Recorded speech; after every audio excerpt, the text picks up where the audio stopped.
Welcome back, guys. We're on to part 6 of the Method of Control series. This will be the final part of the series and the least common or good, in my opinion, option to take. Now, if you watch the first episode of the series, you'll know that there's a bug if you combine all of these together into one group. Well, this particular formation or method of control does require you to combine all of these, so you will potentially run into the bug as it currently is. Hopefully they'll fix the bug, but you never know. It might be there forever. You just can't predict what changes are going to be made. So basically we'll be using the Abreast formation. So if you have a battle line like this with all 20 or however many you've got, if you want to quickly select one person or ship to be your lead ship, so that one for example, select him, detach him, then move this battle line onto the one that you've detached. That'll then make him the lead ship of the battle line. Okay, so we'll be using a Abreast formation. So the pros of this formation is it doesn't require much skill. You just literally point and move. You're just relying on the AI to sort out your ships for you, which is never a good option, relying on the AI to do anything, which is why you wouldn't really use this very often. There's always better ways to do things than letting the AI take control. But in some circumstances it can actually be fairly potent, or a better option anyway. So another main pro for this formation is it spreads your ships out more than a control click would or a screen order, and also because they're going sideways rather than front on, any torpedo shots from front on technically shouldn't be able to go down your line and hit multiple ships. Now you'll see in a second once I unpause it that isn't the case. Your ships don't magically just go in a line. The front one doesn't slow down to let the others catch up, and so they end up just spreading out in like a gigantic circle basically,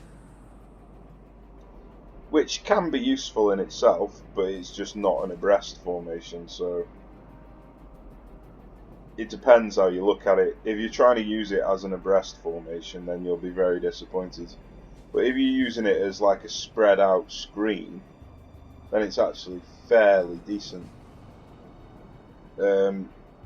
So going on to the cons, it doesn't do what you expect it to, which is Abreast, like I've just said. It's more of a circle. The main con with it is if your lead ship takes enough damage, it tries to retreat, which then has a knock-on effect of, if some of your ships are on this side of him, some of your ships are on that side, when the lead ship changes, half of the time these guys now want to be on this side, and these guys now want to be on this side. And so you end up getting an ever-changing front line of they can't decide which side they want to be on. And so they end up meeting in the middle, which creates a bit of a oval clump basically. So it's almost like a bit of a wider version of a battle line. So it doesn't do what you expect it to do, sadly. You'd imagine if this one breaks, then it'd move on to that one, and then these would come closer. But it doesn't do that because that's too intelligent. So another thing is, like, if you're trying to go towards an enemy, all of your ships are going to be spread massively out, so you're not going to be able to provide like a killer blow. You're going to get drips and drabs come in, which quite often is not a good thing. Where if you use the screen order, they're all close together, you get a lot of firepower all in one quick blast, basically. Where with this, it's all spread out, so yeah, it's not great. And then obviously, if you want to control an individual ship, just like with a battle line, or a forward-facing battle line, I should say, and a head battle line. If a torpedo's coming in at this guy, you can't just select him and move him out of the way. You've got to detach him to move him. So again, it's not great for player control. You've basically just got to let the AI sort everything out for you, which isn't great. So the main reason you'd use this is if you've got a gigantic fleet like I have now, 20 ships. If you've got a gigantic fleet, you want them spreading out quite a bit, and screen doesn't really do that. It keeps them close together. Battle lines make them all clump up and try and get behind one another, so you end up with a huge collision avoidance problem. So this is a good formation for gigantic fleets, just to get them moving in a direction, even if they're not in a very good formation, you know, because they're all going to be spread out all over the shop. So, but it does actually get them in the direction that you want them to go. So, it's not too bad. It's not too bad. It's just not a good option. There's much better options if you've got fewer ships on the pitch, on the field, in the sea, in the theatre. I don't know what word you use. So yeah, basically, the main reason you'd use it is to do front-facing torpedo runs. So you'd have a torpedo deck on the front of your ship. So I've got one on the front of my ship. And then as you're approaching, all of your front torpedoes will get shot. Then you can just do like a drive-by where you just sail straight past them, and then your side ones will shoot as well. So you can manually target your ships. So like, say if this one, who's not your lead guy, is sailing in between two ships, you can manually target over here to shoot your left hand side, and then over here to shoot your right hand side. But quite often, if you've got ships on the other side of you, it won't let you shoot because there's a chance of friendly fire. So yeah, there's quite a lot of cons. There's a couple of pros, but there's quite a lot of cons to this. So yeah, that's the Abreast line. So if you want to stick around to see the conclusion, then you're more than welcome. If not, then thanks for watching the series, and I hope you've learned something and it's been helpful. Alright, cheers guys, take care.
So as you can see now, you've got these ships are all coming in this way, and all these ships are coming in this way.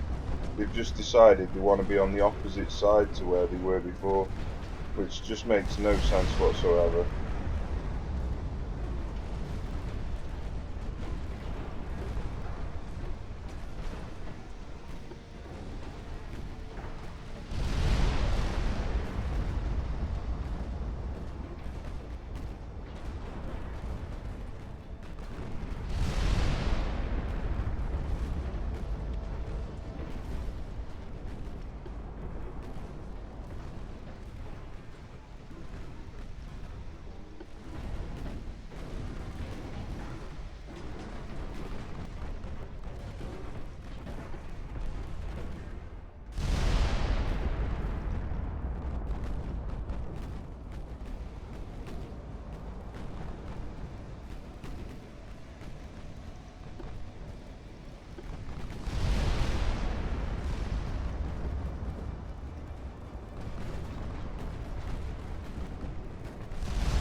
They've actually done far less shifting than they normally do.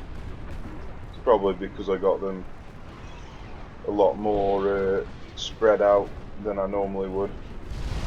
Normally you start a lot closer to the engagement, and the ships don't have enough time to actually organise themselves.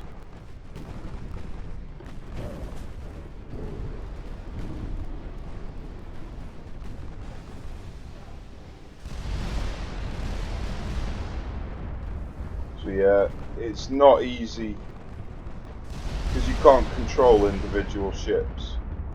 It's not easy to get the right angles on everybody without things like this happening, getting in the way of each other, friendly fire, preventing each other from shooting, things like that.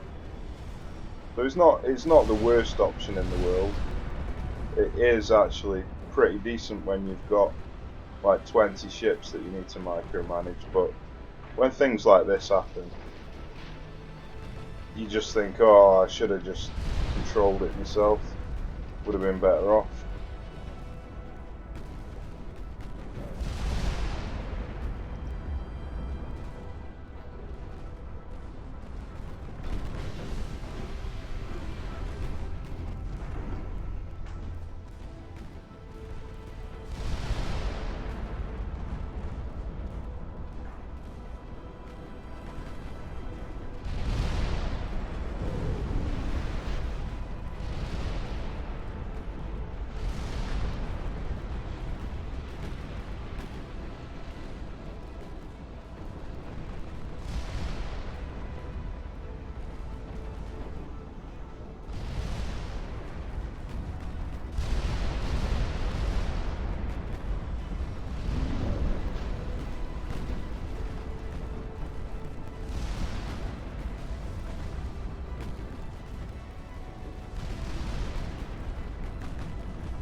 And as you can see, it's not an organised line at all.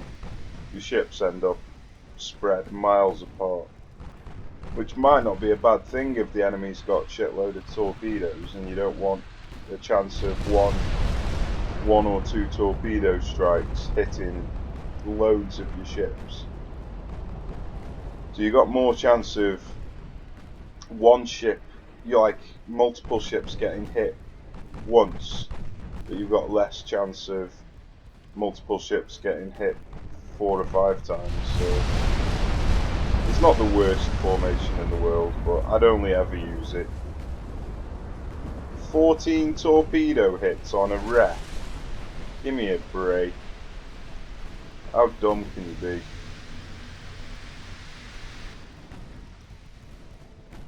So yeah, it's got its uses, but it's not perfect. Far from it.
So there we have it, the conclusion to the Methods of Control series.